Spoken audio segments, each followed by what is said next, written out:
if you want to talk about this baseball team down the street, I look, man, I watch them and I say they're just not good for my mentals.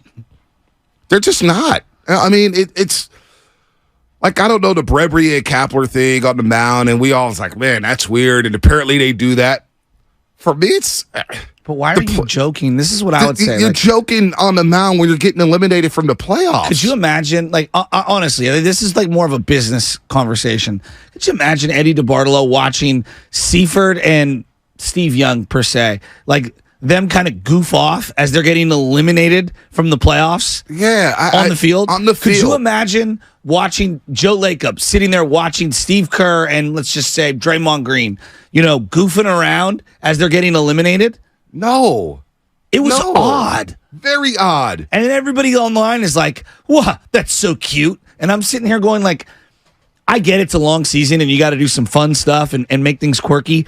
Read the room. You're literally getting mathematically eliminated from the playoffs as you're getting suffocated here at the end of the month. You're 8-16. Right. You're falling all over yourself. And Brebbia getting pulled with one out in the second inning. He's goofing around with Kapler. Like, time in the place. This is not it. I don't care what their relationship is like off the field.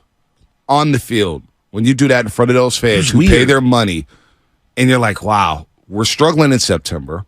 All these articles are now being written about us. You got people pointing the finger at Jock Peterson for playing card games and being more focused on that than actually playing baseball and studying the Scott report for the next day. You got people like Wilmer Flores, people ripping Wilmer Flores and Mike Yastrzemski and Tyro Estrada saying they're not that good to speak up. Well, damn it, at least they're speaking up. At least there's, you know what? I'm going to defend Wilmer Flores this morning. He's given us everything as a Giant. He may not be the best player in the league. He may not be. He might not have a position in defense in the infield. He does not have a position defensively. I don't care, Shasky. No, I know. I don't care. He's given us everything he's gotten in that body and played his ass off and represented this organization to the fullest. So for people to say, well, he's not good enough to speak up, to hell with that. On this team he is. On this team he should have some cachet. I would listen to him as opposed to Jock Peterson, as opposed to Mitch Haniger, as opposed to Ross Stripling, guys who just came in here and just stole some money. No, forget that. Wilbur deserves credit for that. Mike Yastrzemski, yeah, he's not the best outfielder. I get it. He's not the best hitter. I get it. He's been on the IL more in the last 3 years than who knows what, right? But you know what? The guy does play hard. The guy does try, and he has been here for a while. So for somebody to speak up in this clubhouse, thank the heavens somebody cares about this team. Somebody cares about winning. And then I see that on the mound yesterday, and I know people are like, oh, man, I love Brippy. Oh, they're so fun.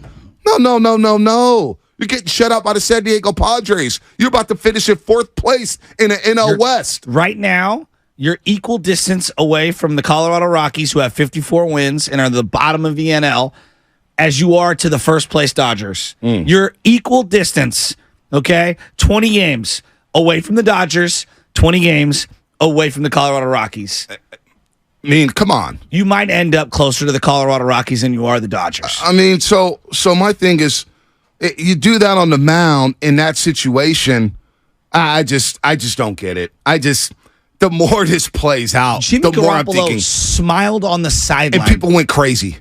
And it was like a smirk. And they went absolutely wild. They went insane. Insane. Draymond Green was dapping up LeBron James, and Warrior fans lost it. You know what I'm saying? I did. And then we get John Brebbia. And the season was over. And Kapler, but that tells me Kapler doesn't really have the respect in his locker room as a manager. He's too much of a player's manager. And Howard Eskin, I'll never forget Howard Eskin, the king of sports radio in Philadelphia, the king of sports in Philadelphia, 94 WIP. He came on this show a couple years ago and said, I don't have a problem with Kapler, but he's too much of a player's manager. Interesting. He's too friendly with the players. So how, when you try to send a message, are these players going to receive it? They're like, oh, that's just my buddy. That's just my buddy. He's just going to talk to me one-on-one. That's my buddy. He lets us police ourselves. No. Something's got to change in this clubhouse. Players can't be policing players, because then you get into the argument where you're not good enough to be policing me. You're not a Buster Posey. You're not this and that. Kapler has to step up in this situation and take control of that clubhouse. And what I saw on the mound yesterday, I just know that's not it. Well, and you juxtapose that with Juan Soto hitting 2 home runs. Oh, smacking him. Would you want Juan Soto now? No, there's some Giants fans coming at me and said, oh, Juan Soto, look at him. Yeah, I will want him in a heartbeat. His 35th multi-home run game yesterday. I mean, he's an absolute superstar. I mean, I wrote them some things down. I was thinking about, keepers, right? Right. So, like, when I look at the 49ers, pillars, we can go more. We can go deeper, but Bosa, CMC, Debo, Trent, Warner, that's just a couple, okay? When I look at the Warriors, clearly, Steph, Clay, Dre, right? I'd put Looney in there, too. He's a pillar. What about Wiggins? Wiggins, pillar. Great. Yes, exactly. I'm just writing things down. Right. And then I look at the Giants, and I'm like, I don't know if I have any pillars outside of Logan Webb. Maybe Camilo Duvall. Yeah. But closers are so fickle. Who knows? He's had one really good year. Right. Logan Webb is a pillar. Right. Everybody else. If you ask me, Joe, you are the GM of the Giants. You're the GM that fix this in one offseason. Right. I'm letting Conforto opt out and pray to God it happens. Mania, please opt out. Stripling, please opt out. I need you to go. Alex Wood, see ya. Jock Peterson, it was great while you were here for 2 years. Take a hike, okay? Trade block. And I don't even know if anyone wants these people. Trade block. Haniger, Yas, Lamont Wade, J.D. Davis, the Rogers brothers. You may have to eat money to get rid of those guys. Then so be it. So be it. Part of a bigger package. Then so be it, okay? Here's who I'm undecided on.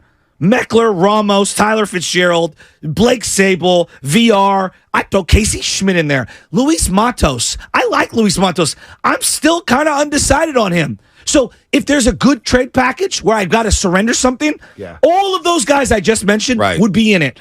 The only ones right now that I'm viewing as keepers, and the only reason I'm holding out is because it better be a Juan Soto-like superstar.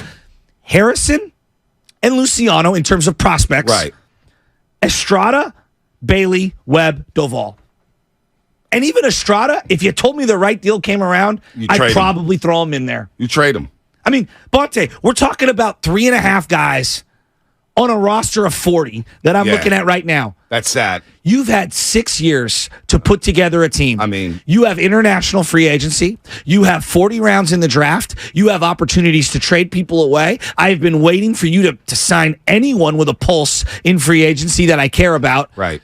You have failed to build a team, and in one offseason, I guarantee you I can win 80 games and find a roster better than what you've done in 5 years. I guarantee it. Well, I don't want to even go this route, but I'm hearing some media members, and, we get blasted a lot, asking on this show, you and I.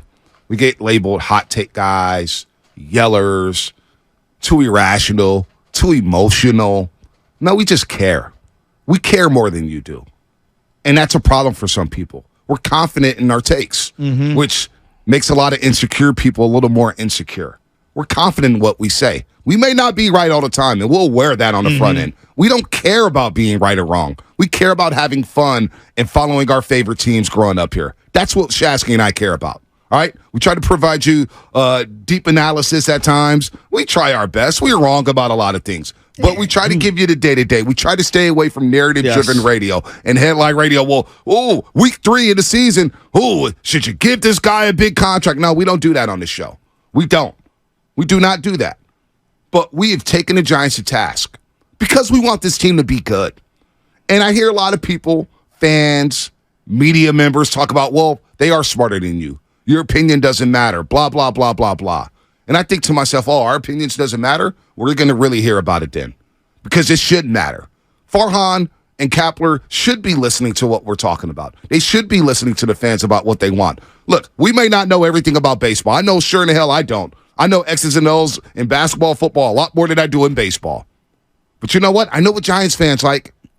I know what's entertaining for Giants baseball. Yeah. I got a pulse of this fan base. I've been around this fan base my entire life. I worked at the other station where the fan base was rabid and arguing about guys like Ty Block and Gary Brown and Steven Ducker and Matt Duffy and Chris Stratton. I was there. I took those calls. I screened those calls. But for people to rip us left and right all season long, and somebody, my guy Jay Benz, shout out to Jay Benz out there, retweeted a tweet. A lot of guys were retweeting tweets yesterday about what we were talking about in May, in June, in the offseason. And thing is aging like a fine wine, those tweets are about the Giants. Because all we've tried to do is tell the truth about what is going to happen with this team and try to project. And it's not about being right or wrong. I don't care about that. I care about having a winning product on the field. But we identified this situation and the way they did their business. their business model, and we say, yeah, we don't think this is sustainable. We don't think this is going to work. And we told you why it wasn't going to work. And look at us now. Well, and look at the situation now. I'm not trying to say I told you so. No. I don't want any apologies. But all we try to do on this show, day in and day out, is tell the truth. I mean, last night, the Giants get eliminated. The Phillies have a walk-off win, and they qualify for that first wild card playoff spot. And I'm thinking to myself, they fired Kapler, okay? Fired him. And then they brought in Girardi, and he goes 82-80. And then he gets another season. And midway through, they're like, yeah, we're done with Girardi. We're done. And have they looked back? Nope. And they've made big, bold moves in free agency. Mm-hmm. They've made big, bold moves via the trade market. Would you like to have Castellanos now? I mean, everybody was ready to crush them. Oh, you cannot give Trey Turner an 11-year deal. And he started off as bad as you possibly could. I traded him in fantasy baseball. And then he was red hot for a month and a half. And now the Phillies are rolling back into the playoffs, one of the hottest teams in baseball. And they're a threat to the Braves. Do you think they cared about Gabe Kapler getting fired? No. They're happy Gabe Kapler got fired. But if you fire Gabe Kapler, you've got to have Farhan go with him.